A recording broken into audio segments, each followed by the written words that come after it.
día de hoy. Vamos a dar paso a la segunda sesión. La primera ponente es Irina. Irina es egresada de la Universidad de Ottawa del programa de doctorado en español. Es también coordinadora del programa de español y cultura de la Universidad Nacional Autónoma de México, UNAM, en Canadá. Y su enfoque actual es la enseñanza para adultos, el desarrollo de materiales didácticos y la enseñanza de español como lengua extranjera a través de la incorporación de las tecnologías de la información y la comunicación, TICs. Adelante, Irina. Muchas gracias, Juan, por la presentación. Buenos días todavía a todos y todas. Es un placer compartir con ustedes este proyecto. Voy a ver cómo funciona. Todo funciona para compartir. Ok. Muy bien. Bueno, entonces, sí, este proyecto, ya lo ven, ¿verdad? Sí, ok. Muy bien. Entonces, este proyecto titulado Programa Integral de Español y Cultura es una propuesta didáctica que les quiero compartir. Nació, como se darán cuenta, durante la pandemia. Cuando empezó la pandemia tuvimos que cambiar nuestras modalidades de la enseñanza y pues de ahí nació esta propuesta de un programa en línea. Nunca fue esta la principal metodología o la modalidad de la UNAM Canadá porque nos basamos en la enseñanza a la comunidad local de Ottawa-Gatineau interesados en español como lengua extranjera. Y la comunidad que formamos en nuestra escuela es principalmente esto, el contexto cultural mexicano principalmente, latinoamericano, hispano en general. Y pues la enseñanza en línea nos ha quitado un poco esta comunidad, pero tratamos de recrearlo a través de este programa. Vamos a ver entonces, sí, durante la pandemia aquí estamos reinventándonos y vamos a comenzar con algunos conceptos que nos ayudaron a formar esta propuesta. Entonces, seguimos con el enfoque por tareas, que siempre ha sido nuestro enfoque principal en la UNAM Canadá, porque queremos que, como ya comentaron colegas hoy, queremos vivir aprendiendo el idioma. Entonces, el enfoque por tareas nos ha funcionado muy bien y los alumnos realmente aprenden a funcionar, a vivir en el idioma y conocer la cultura a través del idioma. La enseñanza en línea, entonces retomamos los componentes que se aplican a la enseñanza de idiomas. El aula invertida no se había utilizado mucho en la UNAM Canadá, pero a través de los componentes del aula invertida, como la preparación antes de la clase interactiva, el aprendizaje autónomo, antes y después de la clase con el grupo, esto es lo que hemos retomado del aula invertida. Y el uso de las TICs, pues sí se ha utilizado, pero ahora como un curso en línea se utiliza principalmente y contamos con la plataforma Muro en nuestra escuela. Entonces este es donde pues, se ubica todo el curso y donde los alumnos van a utilizar los contenidos asincrónicos y de consulta. Entonces, las habilidades que se desarrollan en este programa son las 4 habilidades lingüísticas, por supuesto, todas importantes, pero también queremos incorporar como parte significativa de este programa es desarrollar una reflexión o sensibilidad intercultural de los alumnos. Entonces, lo que hemos utilizado como materiales, que hemos desarrollado e incorporado son textos o recursos auténticos o adaptados de fuentes reales. Como verán, es de nivel inicial, entonces sí es importante también adaptar ciertos recursos para los niveles iniciales. El error es una etapa importante en el aprendizaje, entonces no se ve como algo que es negativo, es una etapa de aprendizaje y es necesario para este proceso. La complejidad de los contenidos es progresiva y está incorporada de forma más natural posible en nuestros materiales. Y como es un curso en línea, el material es accesible desde cualquier parte del mundo. Este es el beneficio grande que le hemos visto durante la pandemia, es que hemos abierto nuestra oferta a la gente que no está en la región de Ottawa-Gatineau.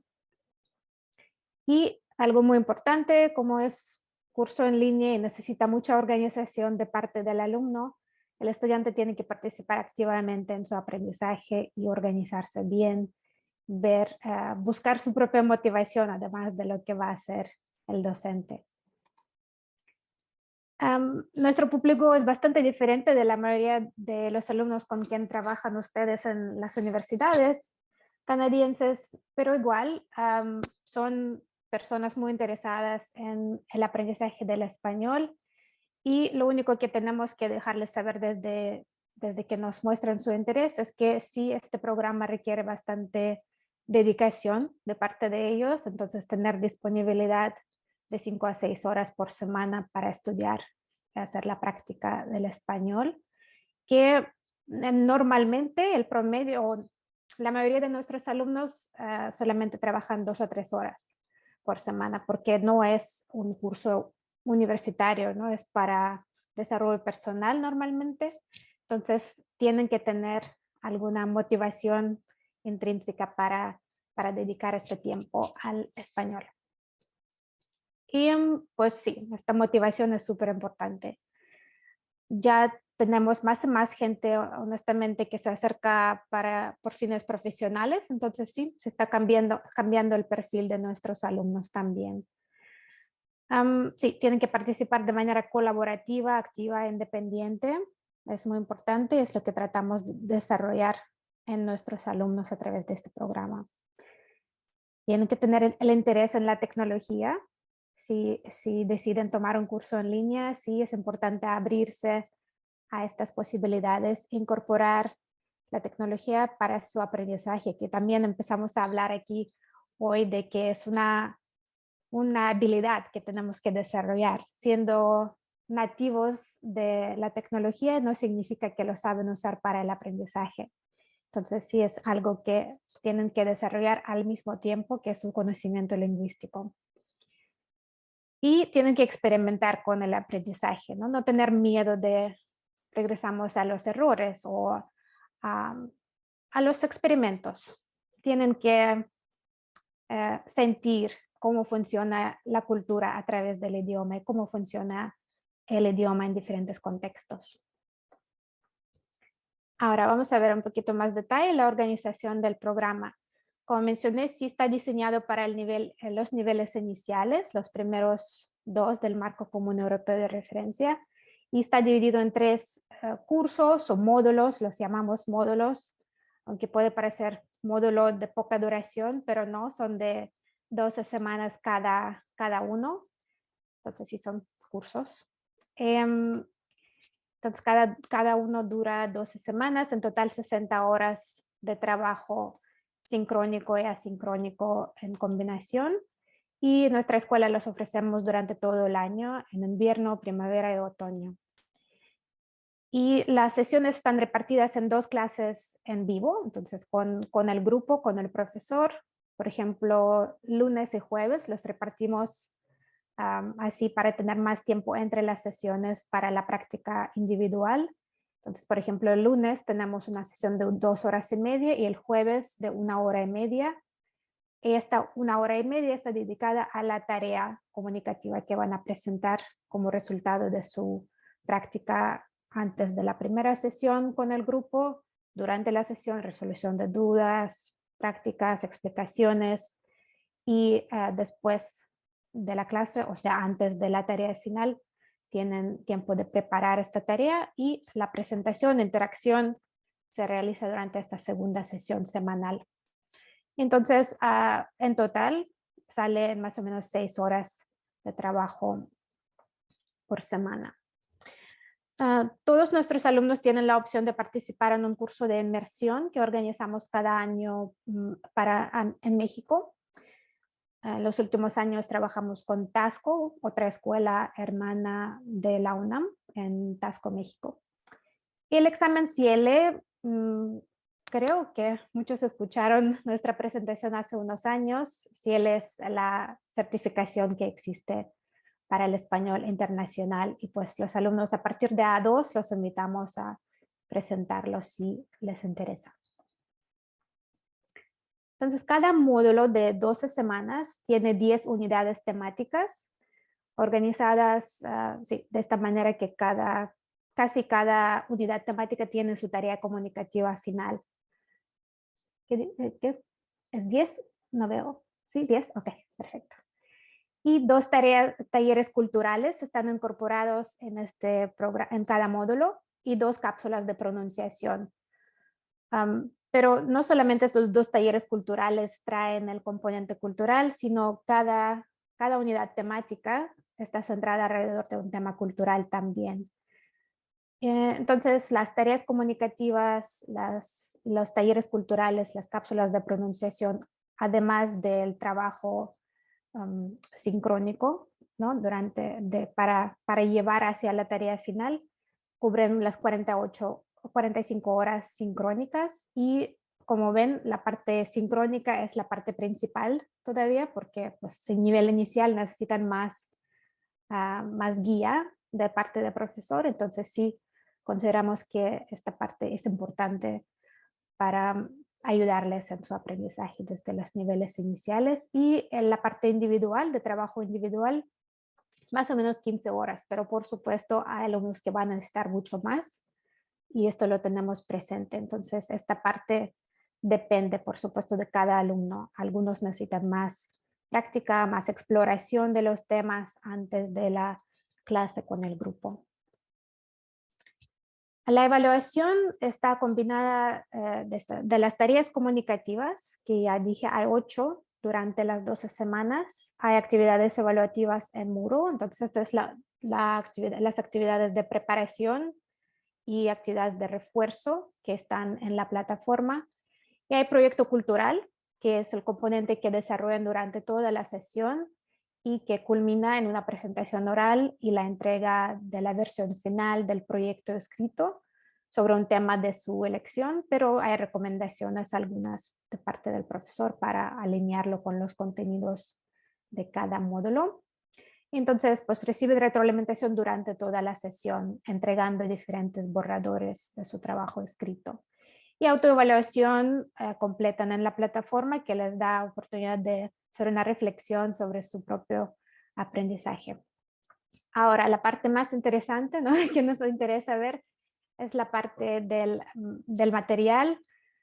No quise perder tiempo e ir buscando en Moodle, así que tomé algunas solamente pues tomas de pantalla. Vamos a ver si les queda claro, y si no, me pueden contactar y con mucho gusto les compartiré más.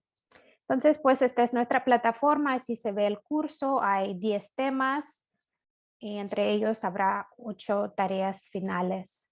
Cada módulo empieza con los contenidos como el sílabus, un vídeo introductorio. Esto, como es primer módulo, hay algunas frases útiles que tienen que conocer al inicio de la sesión. Aquí les muestro, por ejemplo, el tema 2, donde hay componente de la preparación antes de la clase, materiales para la clase que van a descargar o visualizar o tener referencia a los vídeos, audios. Por ejemplo, el documento de quién eres es el manual que ellos van a descargar para el uso en clase. Y después hay materiales de refuerzo, un vídeo, un formulario. Y para la tarea final hay un documento que, por ejemplo, siendo nivel tan inicial, vamos a ver que es un formulario de inscripción a la escuela en México, por ejemplo. Y ellos tienen que completar su información básica y después compartirla con el grupo en la clase de presentación. Y también hay ficha de evaluación que tanto los alumnos como el profesor por supuesto va a utilizarlo para evaluarlos, pero los alumnos también pueden conocer los puntos de evaluación que tienen que tener en cuenta. Por ejemplo, hay este tipo de ejercicios donde hay un audio con el abecedario, lo básico. Hay ejercicios que hemos desarrollado en otras plataformas. Por ejemplo, esta es para profesiones, matching. Esto lo hacen antes de la clase. Este es el manual que les comenté que utilizamos en clase. Estamos en el proceso tenemos primeras 2 unidades hechas. Ya casi termino. Y entonces hemos creado este PDF rellenable con ayuda de nuevas generaciones de profesionales. Tenemos una becaria de prácticas profesionales que afortunadamente nos está apoyando con esto porque yo no sé cómo hacerlo. Nos está apoyando entonces a desarrollar estos materiales tan atractivos y útiles y aplicables.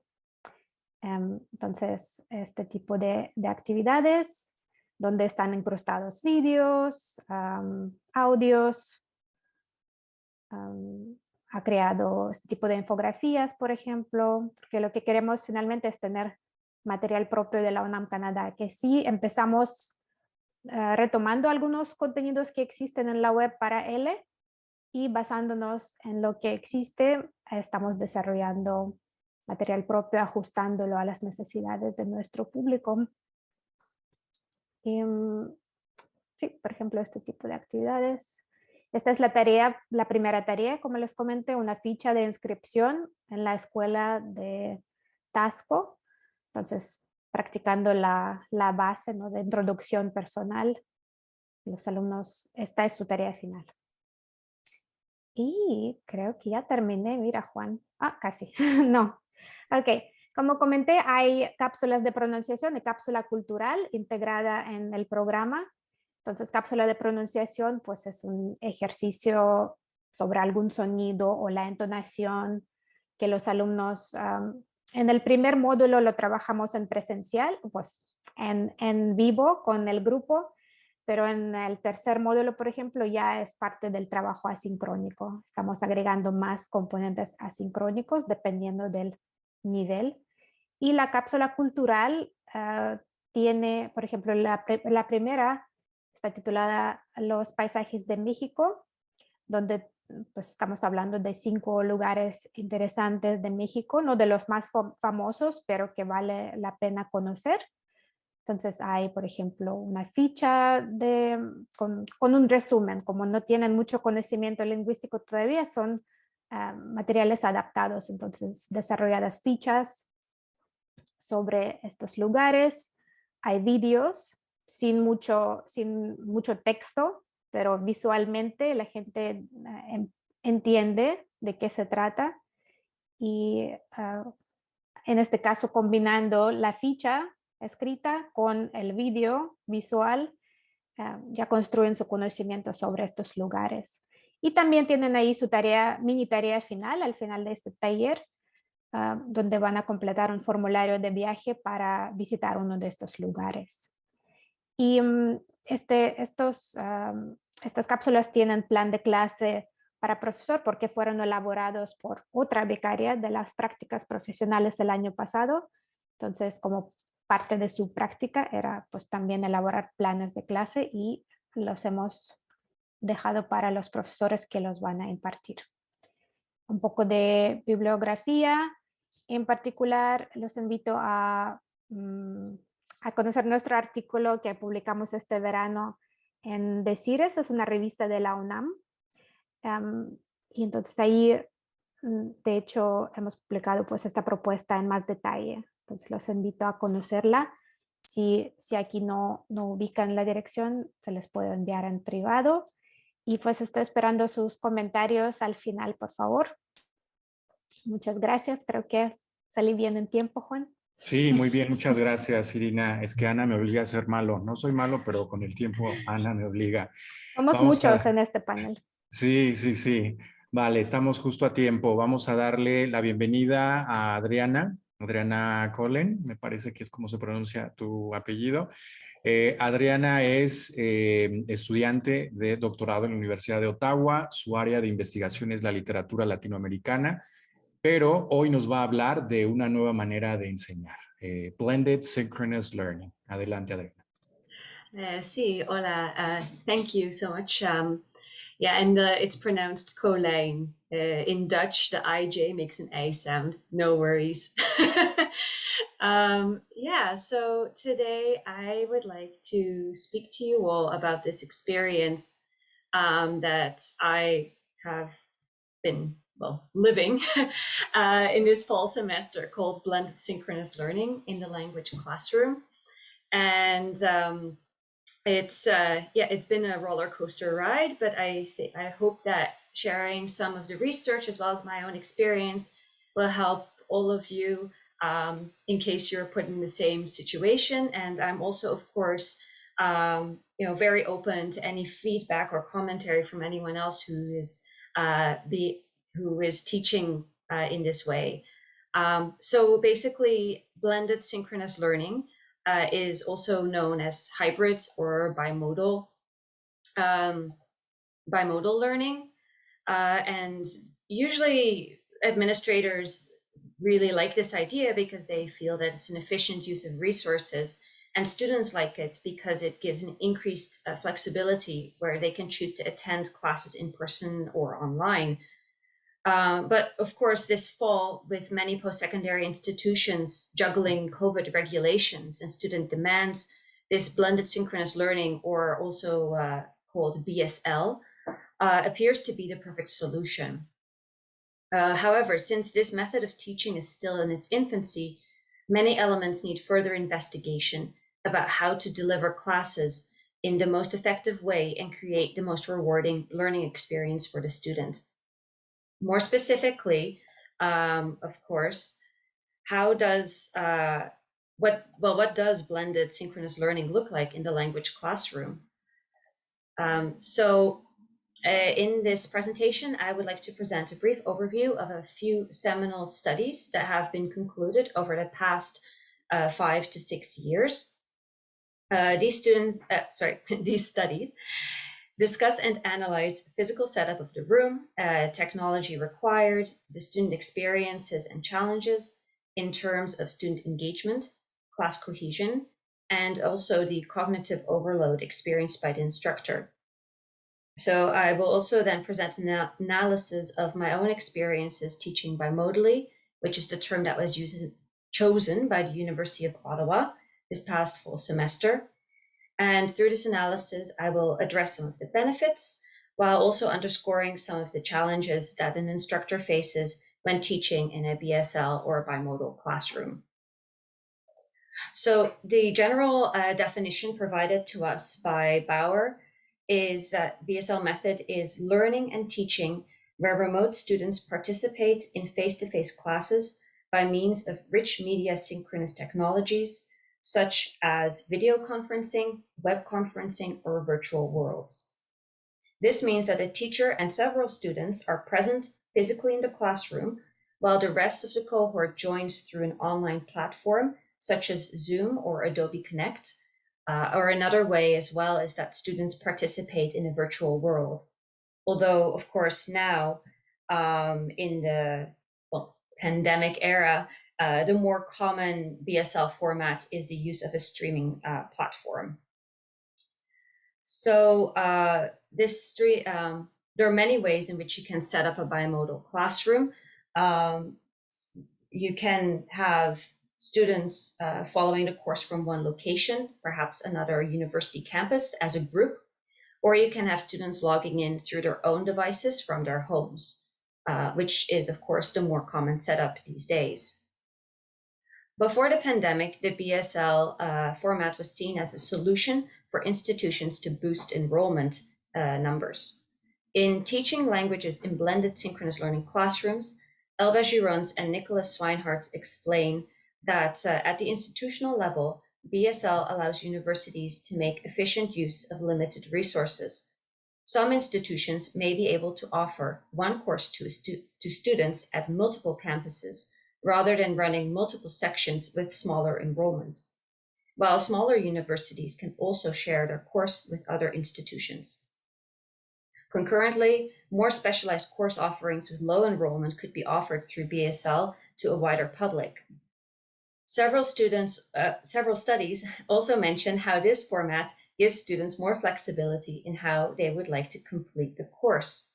So in the study completed by Bauer and another study by Huang and Wang, students were cited as being very happy with the increased flexibility BSL offered them.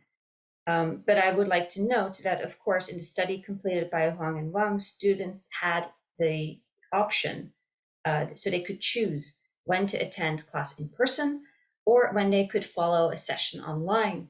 And of course, in our current situation with restrictions in classroom sizes, etc., that flexibility cannot be offered. So in setting up the BSL classroom, technology and the selection of the appropriate online platforms play a crucial role. The study done by Bauer was the first comprehensive study where they analyzed several different technological platforms and their effectiveness in helping students learn. The study concluded that engaging in interactive learning activities where students work together to complete tasks are crucial in the design of a successful BSL classroom. Bauer's study also established the importance of audio quality in developing cohesion between the online and face-to-face students. Since the completion of this study in 2015, the online learning tools, of course, have increased rapidly to include not only audio, but video as well, thus allowing for a better communication between the face-to-face students and online students. While many online conferencing tools offer a plethora of options, Huang and Wang stressed the need for technical tools to be user-friendly, as any technical difficulties will interrupt the flow of teaching and the class. This study also highly recommends that both teachers and students receive a training session on how to use the technological tools prior to the course. When the class begins, the study conducted by Reis et al. Points to the importance of creating a cohesive classroom where remote students receive a similar experience compared to face-to-face students. They observed that when implementing synchronous hybrid learning, it gets more difficult to activate and engage the remote students to the same degree as the students attending face-to-face. Other studies have made the same observation, adding that learning activities must include all students. This integration of two classrooms can be therefore achieved through task design and the effective use of online tools where students work together on completing learning tasks. Here, the classic choice would be Google Docs or also Padlet. The other study by Hilcorn et al. Adds that engagement can be fostered when by an effective design of synchronous and asynchronous activities, stating that this interrelation between activities in their study generated positive emotional reactions, thereby fostering behavioral and emotional engagement. However, engaging with both audiences at the same time remains a difficult balancing act on part of the instructor. While technological advancements are making the BSL format a more viable option for institutions to implement, there are still many challenges. As already mentioned, the audio quality is of essence. If online students are unable to hear their face-to-face classmates, it interrupts the flow of the classroom and makes it more challenging to have dynamic discussions. It furthermore makes it more difficult to integrate the two classrooms, as the lack of sound creates a physical barrier between the two student bodies. Frequent use of the chat function can help bridge this gap, but of course it cannot replace the experience of an actual in-class discussion. Another challenge specifically for the instructor when teaching BSL is the cognitive overload. So once again, here Reis mentions and explains that the synchronous hybrid learning environment requires more coordination from the teacher.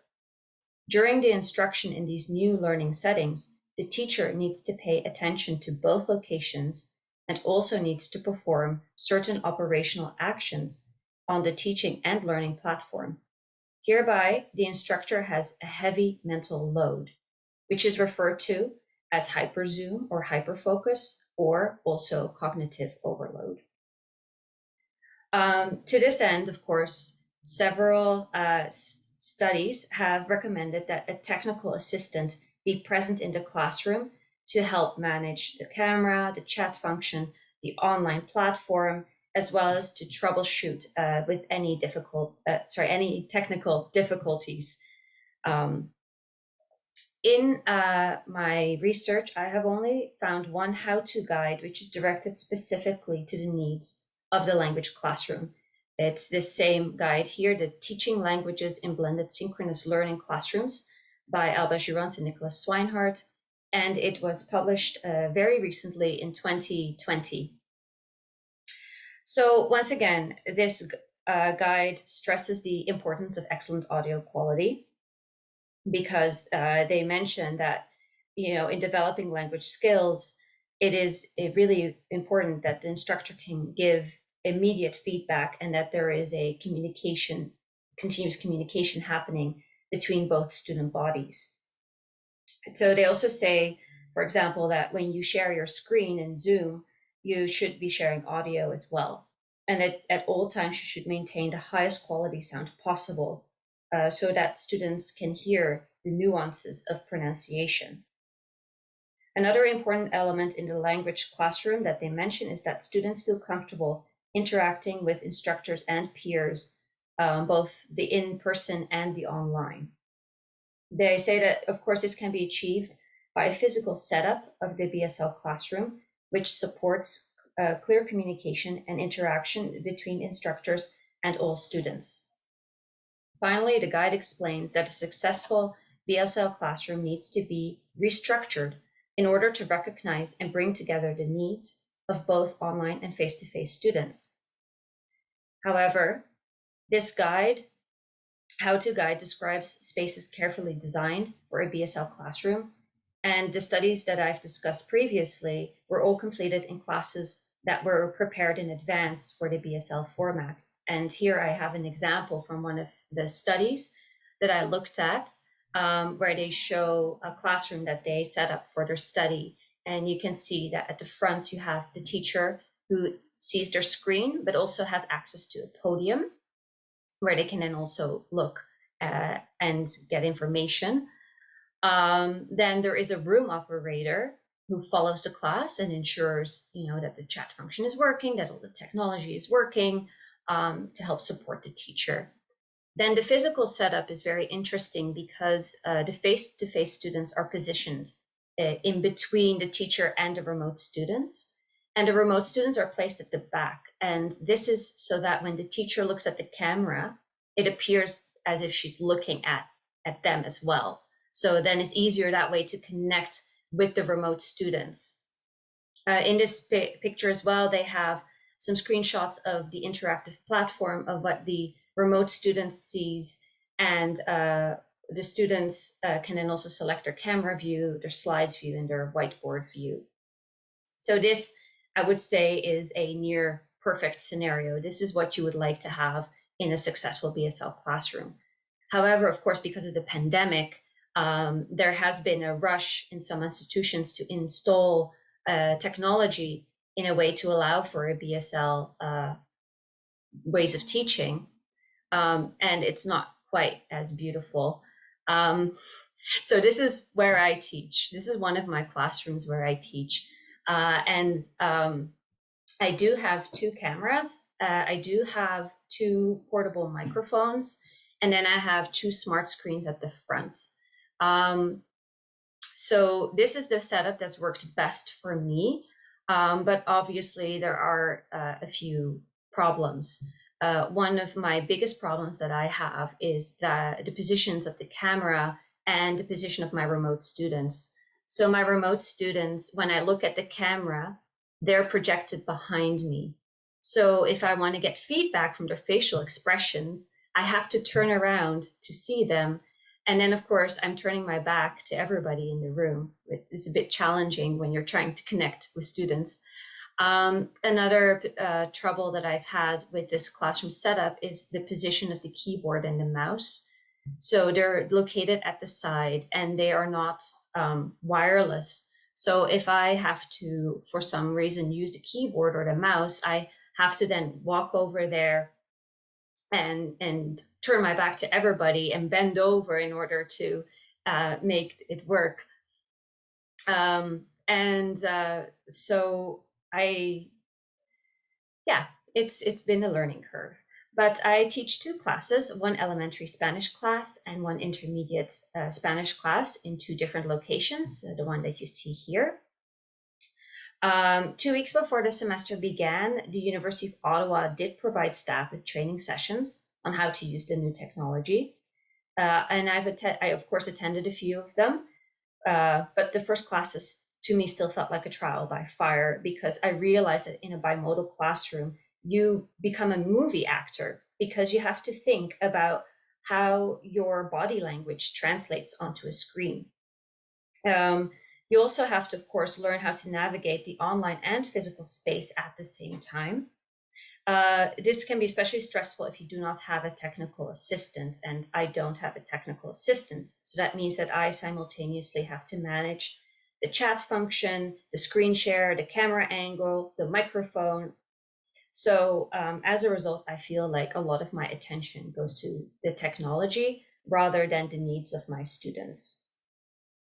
I also cannot adjust the camera angle from where I'm standing. So I have to direct myself to the camera, and I communicate with my online students, making exaggerated facial expressions and large gestures to make sure that they can see me.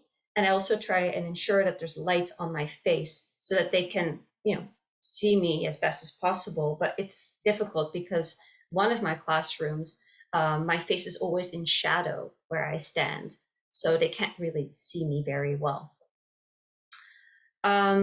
As we've also seen from the research, there's that dimension of the importance of audio quality in creating class cohesion. And this has been a big challenge for me because I have two separate microphones.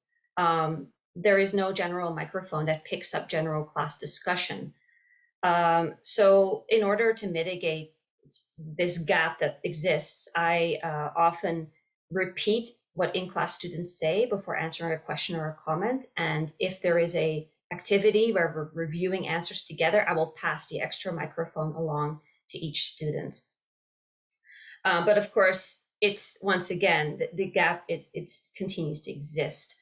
One way that I try to mitigate this is that I sent everyone out into breakout rooms through Zoom.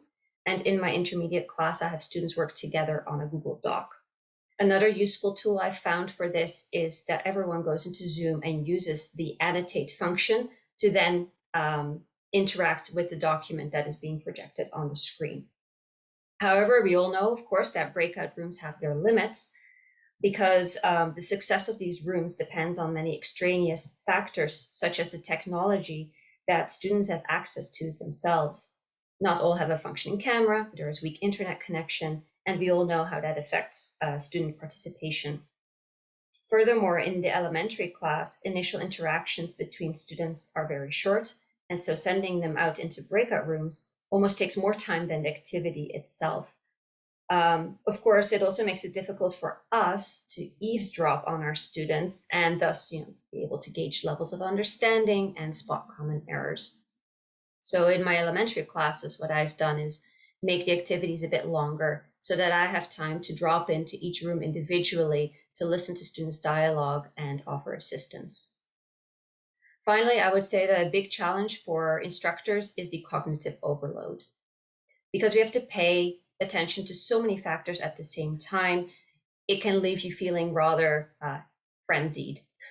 And it makes it easy to lose the thread of the class. Because we have to manage the technological tools and we have to address the needs of two different student bodies. There's also the concern that the instructor might favor one set of students over the other.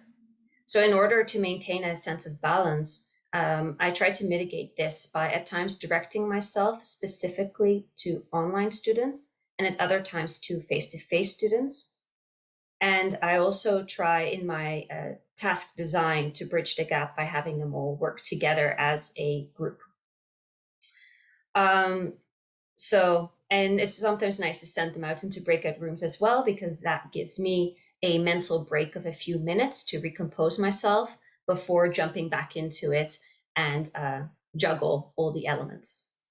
So in conclusion, while at first glance, the BSL classroom presents many benefits, successful execution of this format is complicated. Although technological advancements have certainly made BSL more viable, the study overview, as well as my own experience, have shown that this method is challenging in its many moving pieces. As I have shown, a successful BSL classroom needs a streamlined physical setup of the equipment, excellent audio, and an integration of the face-to-face students with online students. institutions should also recognize that this format leads to cognitive overload and should therefore ensure that there are supports in place for their teaching staff. Thank you. Muchas gracias, Adriana. Justo a tiempo hiciste ver a mi universidad como una universidad de la época medieval con tanta tecnología allí en Ottawa. Magnífico salón de clases que tienen. Vamos a darle paso ahora a nuestra tercera ponente, quien es Ana García Allen. Ella es profesora en el Departamento de Lenguas y Culturas de la Universidad de Western Ontario. Ha sido coordinadora de los cursos de español como lengua extranjera y de los proyectos de aprendizaje-servicio Community Engaged Learning durante más de 10 años. Concluyó sus estudios de doctorado en la Facultad de Pedagogía de la Universidad de Western Ontario y tiene una maestría en la enseñanza del español de la Universidad de Salamanca y otra también, una doble maestría en Sociedad de la Información y Conocimiento, especialidad e-Learning de la Universidad Abierta de Cataluña. Sus intereses de investigación son la enseñanza y aprendizaje de español lengua extranjera, servicios de aprendizaje-servicio, la clase invertida y Language Teacher Training and Development. Adelante, Ana.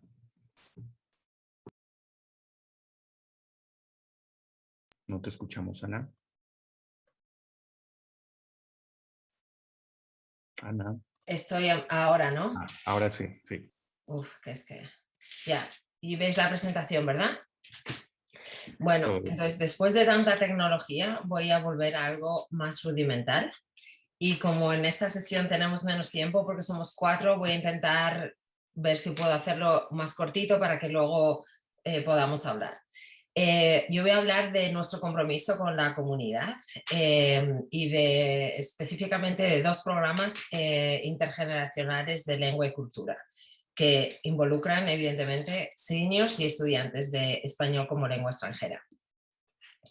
Bueno, lo que voy a presentar en realidad son unos programas que combinan mi pasión, una que es la enseñanza del español como lengua extranjera y el otro el trabajo voluntario con las personas de la tercera edad. Como comentó Juan Carlos en su presentación, llevamos haciendo en Western Ontario desde más de, yo creo casi 12 años, ahora no sabría deciros exactamente la fecha. Trabajamos con la comunidad, en un principio se llamaba Community Service Learning y hace ya me parece 5 o 6 años se pasó a llamar Community Engaged Learning, es exactamente lo mismo. Nosotros hemos hecho Community Engaged Learning tanto a nivel local como también internacional. Diferente a lo que va a proponer el proyecto que hace Juan Carlos, nosotros vamos al país, no lo hacemos virtualmente, sino que uno de los ejemplos que voy a presentar es que vamos al país y donde vamos es a Cuba. Bueno, en la presentación voy a hablar de los antecedentes y de la situación actual. Después explicaré por qué, el origen de este programa y voy a explicar brevemente el aprendizaje en los contextos comunitarios y específicamente los proyectos comunitarios intergeneracionales y por último voy a explicar los proyectos que hemos realizado en Western. Bueno, yo creo que para mí, especialmente desde que empecé la enseñanza del español como lengua extranjera, siempre he considerado que la lengua y la cultura son inseparables y yo creo que para todos los profesores que enseñamos una segunda lengua, una lengua extranjera, es obvio que no se puede enseñar una lengua sin que se enseñe la cultura que va asociada con ella. Y para mí la mejor manera de enseñar una cultura, por supuesto, le puedes contar lo que tú quieras al estudiante en la clase, pero no hay mejor manera que uno lo experimente. Por lo tanto, para mí todo lo que se relacione con el aprendizaje, el experiential learning o el engaged learning, me parece que es básico para la enseñanza.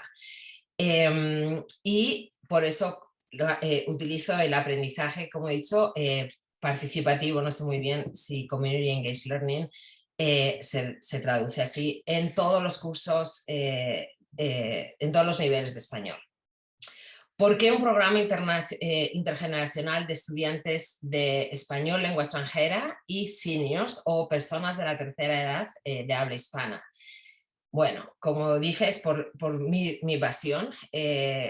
Hacer trabajos de voluntario con los seniors es siempre algo que me ha llamado la atención Entonces, cuando me introduje en ese mundo, descubrí que en Canadá hay más seniors que niños menores de 15 años.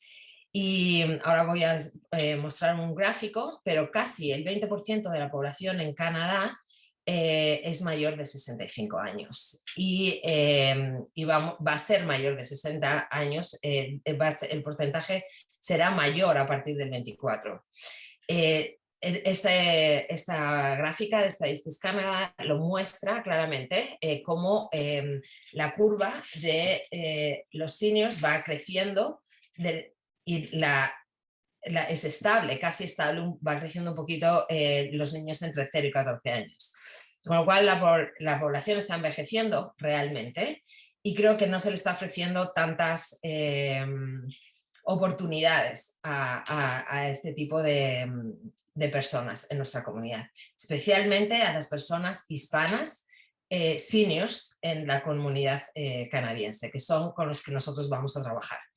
El programa intergeneracional, bueno, en London existía, cuando empecé a trabajar voluntariamente con seniors, yo me di cuenta que existía una necesidad de crear unos programas específicos para los seniors hispanos aquí en la comunidad de London, porque muchos de ellos habían llegado como los abuelos de los inmigrantes que habían venido a London y habían estado cuidando de los niños mientras los padres trabajaban, pero los niños se hicieron mayores y ellos se quedaron solos en las casas y no tenían nada que hacer. Y no sabían inglés porque habían venido y habían vivido en Canadá durante años en un ambiente hispano. Eran incapaces de ir a los centros comunitarios donde ofrecen programas para los seniors porque se sentían completamente desplazados, no podían entender la lengua y no se sentían cómodos participando.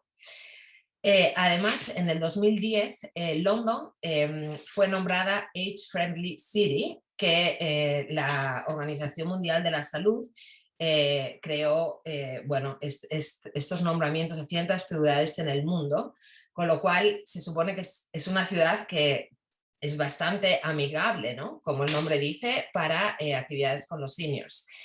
Y yo empecé haciendo un análisis de las necesidades, tanto para los seniors hispanos en la comunidad de London como para los estudiantes de nuestras clases, para saber qué programa podíamos crear.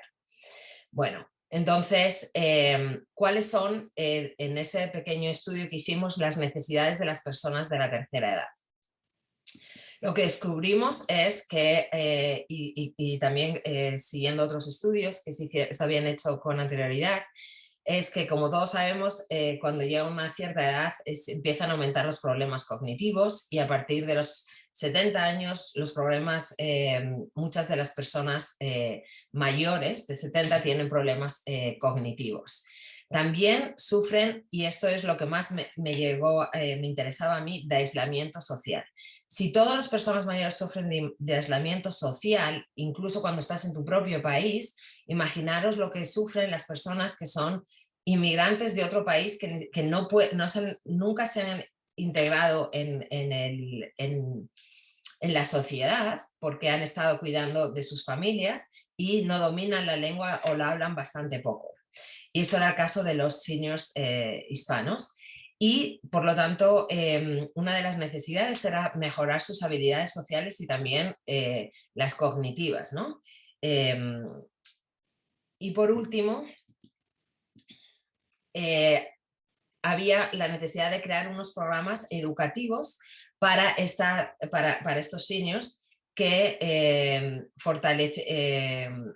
tuvieran en consideración las fortalezas que tienen los seniors. Para mí los seniors es un grupo de la sociedad que nos pueden transmitir mucho de sus experiencias y tenemos mucho que aprender de ellos y no debemos nunca desplazarlos, todo lo contrario, debemos incluirlos cada vez más para aprender. La historia se repite y siempre son los que más nos pueden decir lo que han vivido, ¿no? Y también debemos de fijarnos cuáles son sus necesidades en estos momentos para poder apoyarlos, ¿no? En cuanto a los estudiantes, ¿cuáles son las necesidades de los estudiantes? Bueno, nuestros estudiantes, todos los estudios de investigación que comparan la enseñanza de él en una clase frente a la enseñanza en contextos de Community Engaged Learning indican que cuando los estudiantes trabajan en este tipo de contextos, su autoestima mejora y también sienten más deseos de comunicarse en la sociedad, en situaciones reales. En clase, como sabéis, por mucho que queramos, todo es ficticio, pero cuando se sienten en un sitio real, pues realmente desean comunicarse y tienen ganas de crear relaciones con la gente con la que se comunica. Y hay muy pocos estudios, o yo al menos he encontrado pocos estudios que midan la competencia lingüística, si hay una ganancia de competencia lingüística por parte de los estudiantes. Es algo que pretendo hacer a partir de ahora, porque creo que cuando hay más deseos de comunicarse por parte de los estudiantes y más autoestima, la competencia lingüística debería de también crecer. Y para todo este tipo de intercambios, me baso en un principio que es el principio de reciprocidad. Quiere decir que todos los aprendientes de una lengua tienen siempre algo que ofrecer y es su propia lengua. Así que cuando hago un intercambio entre un senior hablante español y un estudiante de español como segunda lengua, el estudiante español va a poder ayudar a los seniors con su propia lengua, en este caso el inglés, y su cultura aquí en la comunidad, en London, y el senior, pues al revés, les va a ayudar con el español y hablándoles de la cultura hispana. Bueno, entonces, los principios del aprendizaje comunicativo pues son que dan un servicio y un valor a la comunidad, tiene que tener un sentido educacional, tenemos que reflexionar sobre lo que estamos haciendo, sobre todo nuestros estudiantes siempre reflexionan antes, durante y después, y también saber que ellos están teniendo en cuenta una responsabilidad cívica, ¿no? Todo aprendizaje en contextos comunitarios está enfocado a problemas sociales, ¿no? Injusticias sociales, es gente que tratamos algo que es una necesidad de la comunidad, ¿no? Tiene que ser recíproco, beneficio para ambos, personas involucradas y muchas veces quiero ir un poco rápido para llegar en 15 minutos. Los departamentos de lenguas en general no tienen mucha experiencia en los programas comunitarios y en cómo podemos entenderlo, ¿no? Entonces, tenemos que unirnos más y trabajar más con la comunidad, ¿no? Y creo que la competencia intercultural, evidentemente para mí, bajo mi punto de vista, mejora, ya que no solo van a interactuar desde el punto de vista de nuestros estudiantes en el aula, sino que todo lo que aprenden en el aula lo van a poner en práctica cuando interactúan con la comunidad, ¿no?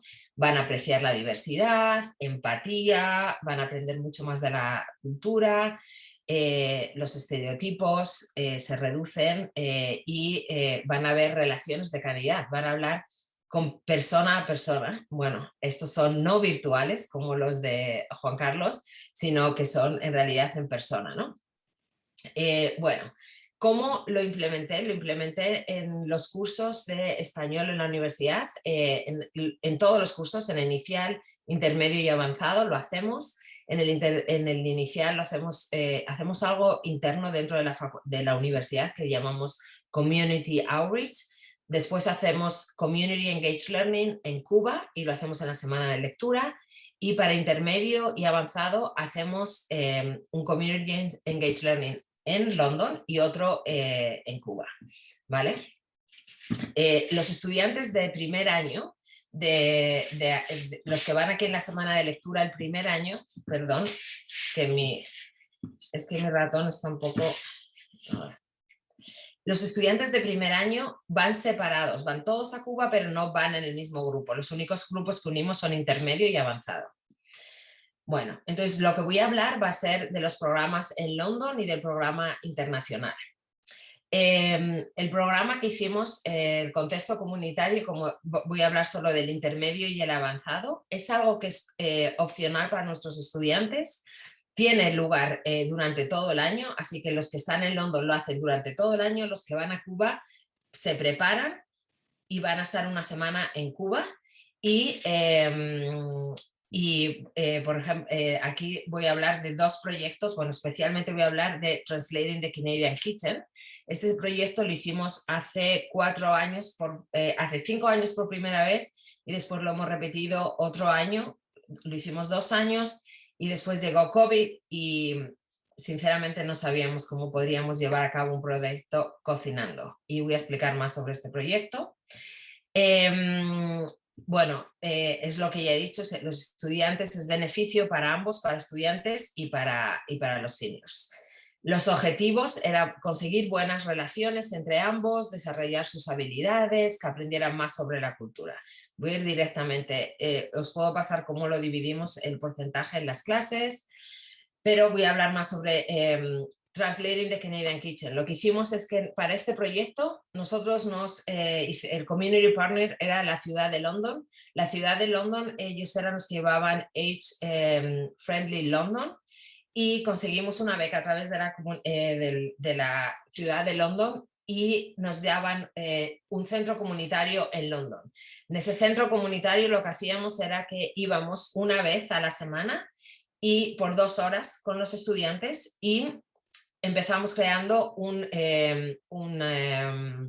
libro de recetas, que lo hicimos, el libro de recetas era bilingüe, con los seniors y cocinábamos, todos los días cocinábamos con ellos y después comíamos también lo que habíamos cocinado. Entonces fue una experiencia, como podéis ver en las imágenes, yo creo que algunos de ellos siguen siendo amigos. Los seniors y los estudiantes no paraban de compartir experiencias y creamos al final, el proyecto final fue una cena, teníamos dinero porque nos habían dado la beca de la comunidad, hicimos una cena que invitamos a todos los seniors de la comunidad y tenían que pagar, me parece que eran $5 para poder entrar y servimos la cena y cocinaron juntos los seniors y los estudiantes para esa cena. El proyecto que tenemos con los seniors en Cuba es totalmente diferente. Nosotros vamos a Cuba y trabajamos con una residencia de ancianos en Cuba. Allí las limitaciones son diferentes. Siempre ayudamos un poco en labores de limpieza y pintar y demás, pero como 2 horas. Y luego el proyecto se basa especialmente en hablar con ellos y jugar con ellos. Hablamos, comparten experiencias, sus experiencias con los estudiantes, charlan en parejas, juegan. Como vais a ver, por ejemplo, al dominó, un juego típico de Cuba, juegan y juegan porque es lo que más les gusta. Y incluso bailan. Al final acaban siempre bailando con los diferentes participantes, nuestros estudiantes y los seniors de la residencia. 1 minuto. Bueno, 5 minutos, ¿no?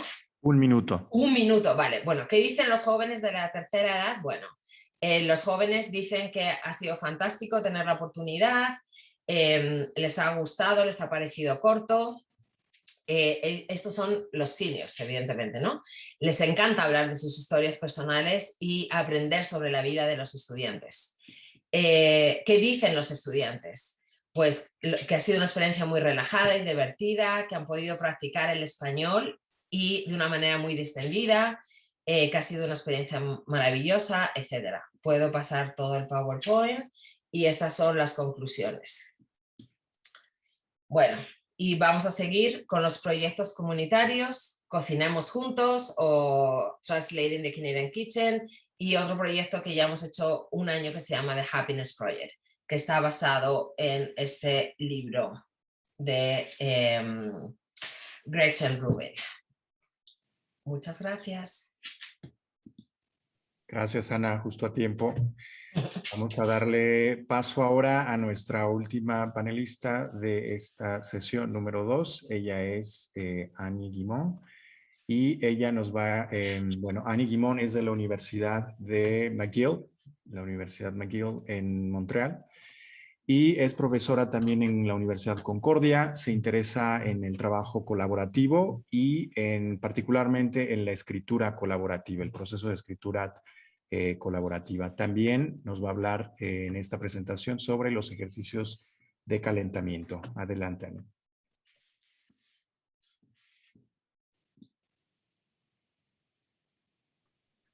Ahí.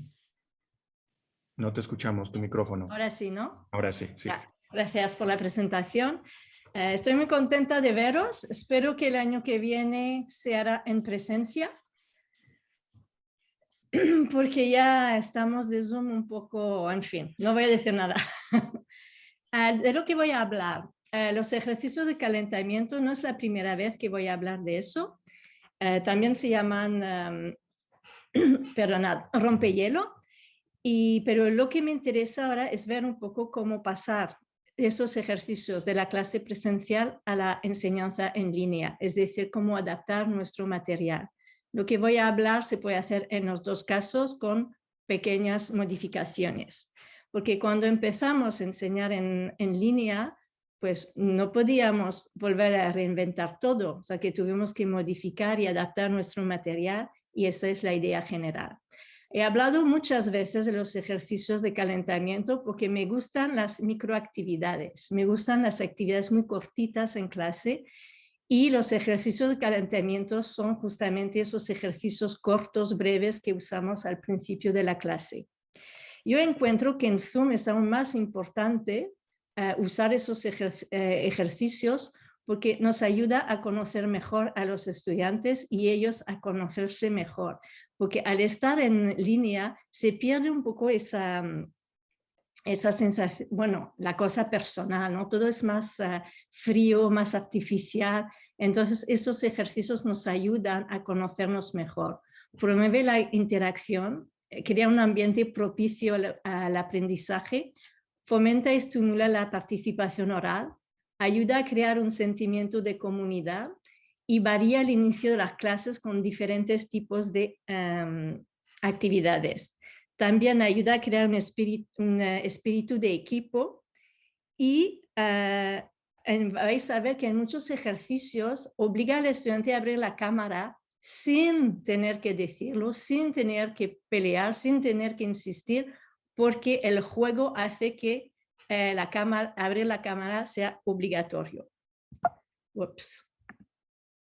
Entonces, voy a presentar varios ejercicios que son para conocerse mejor, como presentarse, los sondeos, las encuestas, el speed dating, la descripción, el uso de la pantalla virtual y los bingos.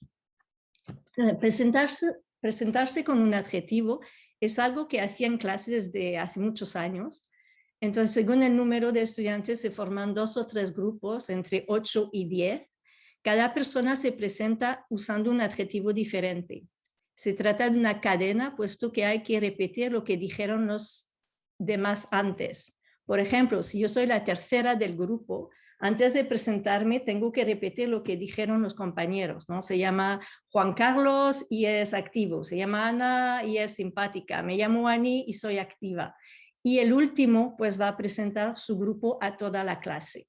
Es una manera de memorizar los nombres y de practicar los adjetivos y se hace muy al principio del semestre.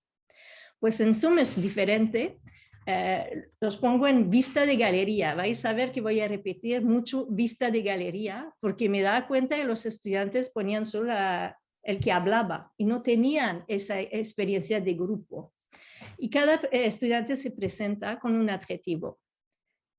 Perdemos la idea de la memoria porque como el nombre está escrito, pues más fácil para ellos. Pero luego la profesora puede hacer, o el profesor, hacer preguntas a los estudiantes para ver qué adjetivo asocian con qué estudiante.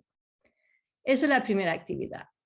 Los sondeos, antes usaba los de Zoom, que funcionan muy bien, pero he descubierto los de Google Forms y me gusta porque el resultado es muy estéticamente es bonito y también nos ayuda a abrir un poco la charla después de hacer el sondeo.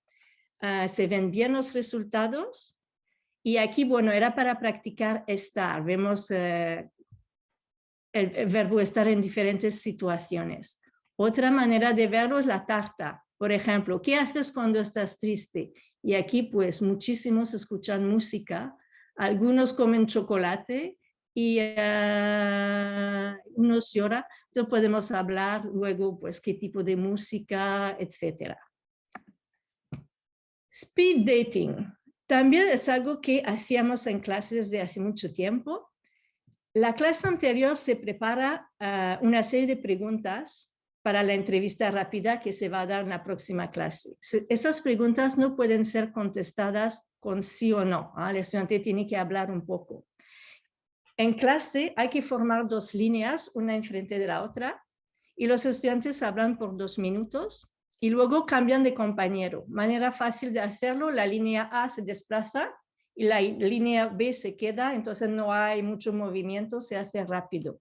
Y los estudiantes van a hablar con 2, 3, 4 estudiantes, depende del tiempo.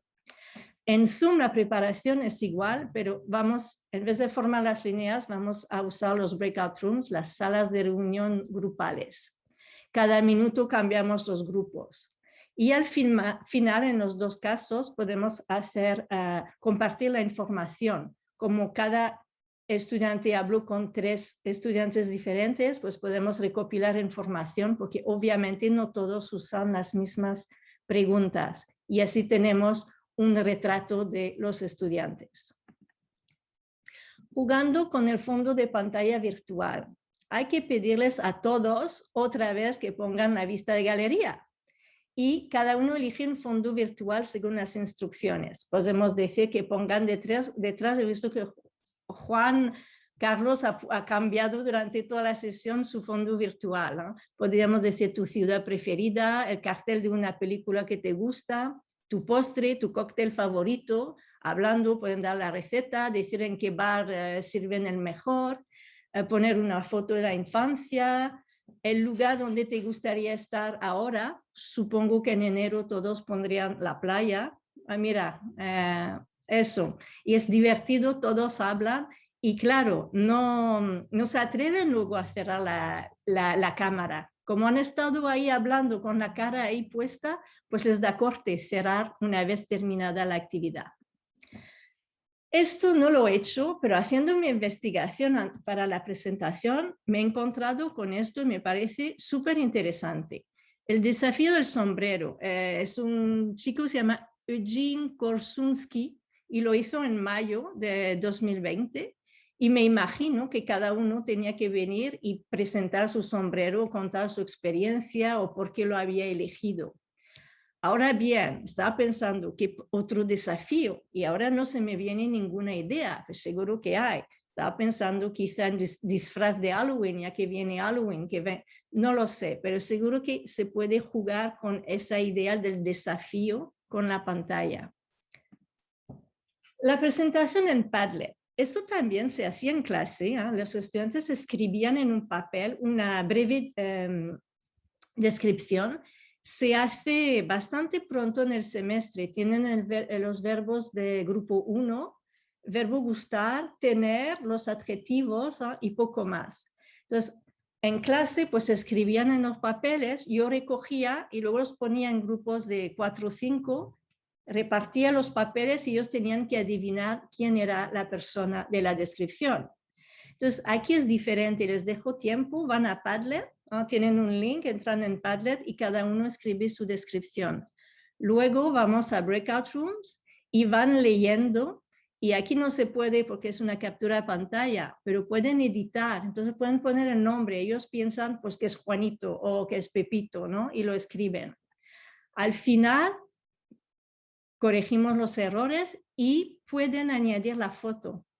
Entonces hago una captura de pantalla y tienen como un documento con todos los estudiantes la breve descripción y la foto, si quieren, ¿no? Tampoco se les puede obligar.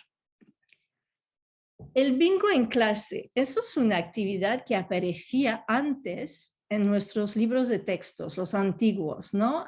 Se podía practicar varias cosas, aquí es para el pretérito, y gana el que tiene el nombre diferente en cada recuadro en menos tiempo posible. Entonces tiene que ir caminando en la clase y preguntar a cada uno. Entonces, el bingo en la clase virtual tiene igual solo la palabra bingo. Lo siento, es muy diferente. Hay que hacer una pregunta a los participantes que se puede contestar con una palabra o dos máximo. Cada persona va a escribir su respuesta en un papel y lo va a poner delante de la cámara. Si todos en una línea vertical, horizontal o diagonal tienen la misma respuesta, pues esa línea gana. Entonces, ejemplos de preguntas. ¿Qué bebiste esta mañana? ¿En qué ciudad estás ahora?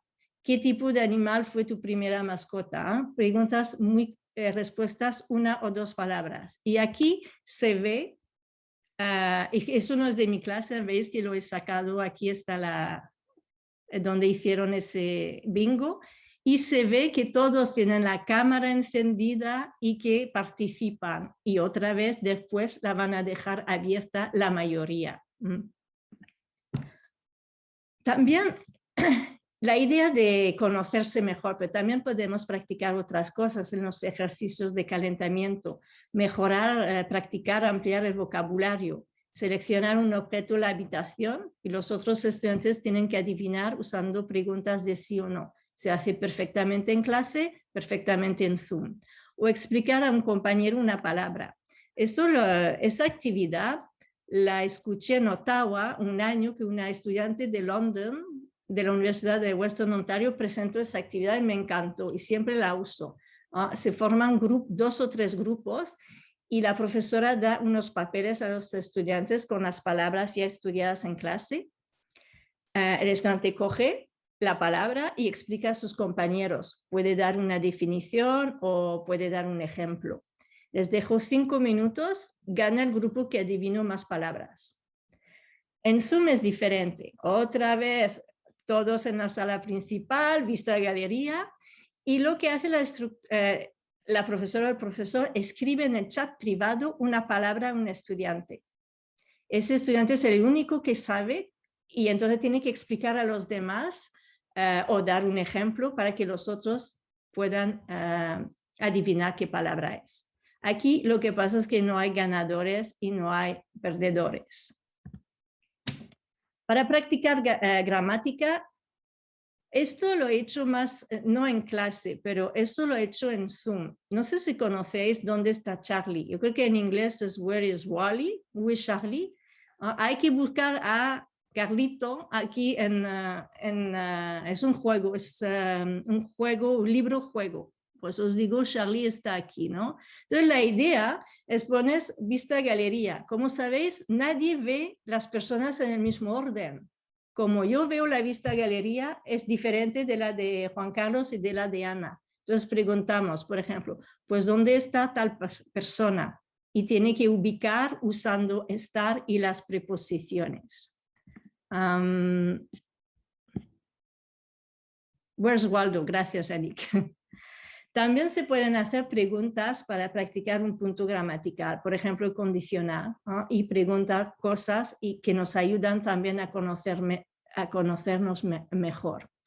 Y finalmente tengo lo de crear una historia en colaboración. Me gusta mucho la escritura en colaboración. Se puede hacer oralmente, pero es mucho más difícil.